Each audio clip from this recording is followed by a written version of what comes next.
This is Keith Helwig from Cops Corrections Videos. If you like my videos, please hit the red subscribe button. Today I'd like to talk about field training officers, whether it's in corrections or whether it's in police work.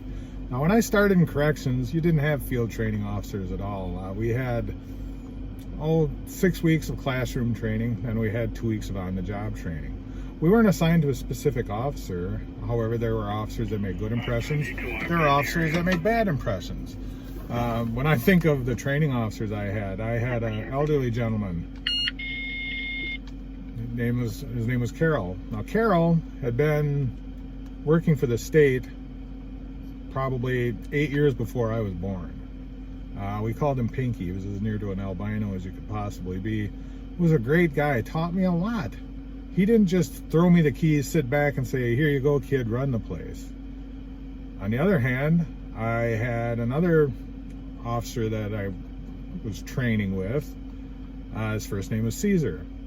Now, Caesar was a cut and dried alcoholic. At that time, they had a bachelor officer's quarters at the institution, and Caesar lived up there. Well, after work one day, he invited myself and another new officer up to his apartment, and we went up there and we were sitting around talking, and within 10 minutes, Caesar had drank 2 full milk glasses of whiskey. He eventually got fired when he fell down on one of the hills and couldn't get up and lay in the snow making snow angels outside of the gatehouse. Did I learn anything from him? Yeah, I did. I learned that it's probably not a good thing to be a drunk. I had another officer on third shift. He was a crusty old officer.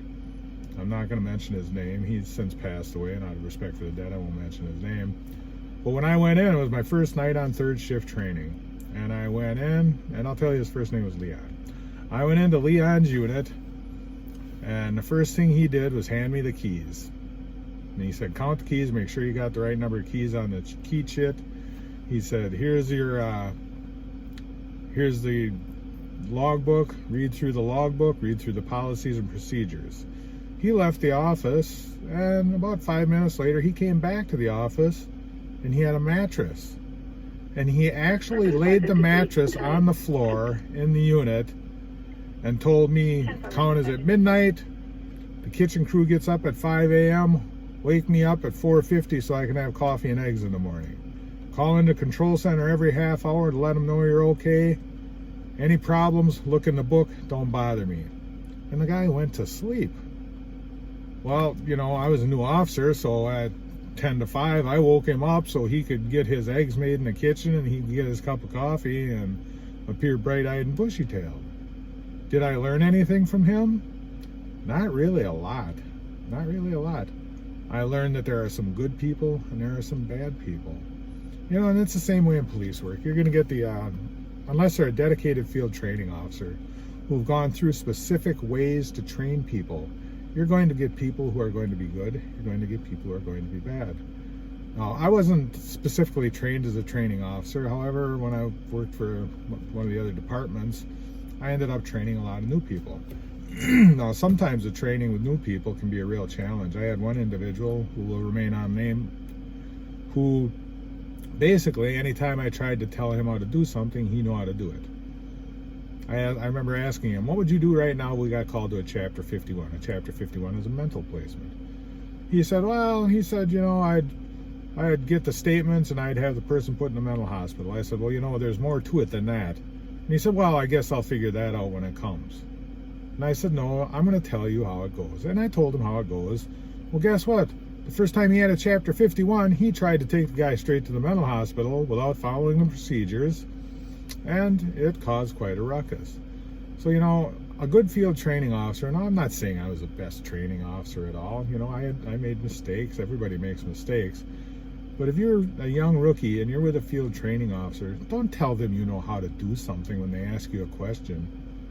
If they ask you, "How would you do this?" tell them how you would do it.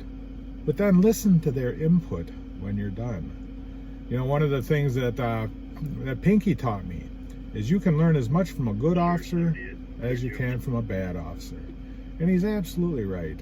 If you're working with a bad officer in a field training capacity, learn from that bad officer of what not to do.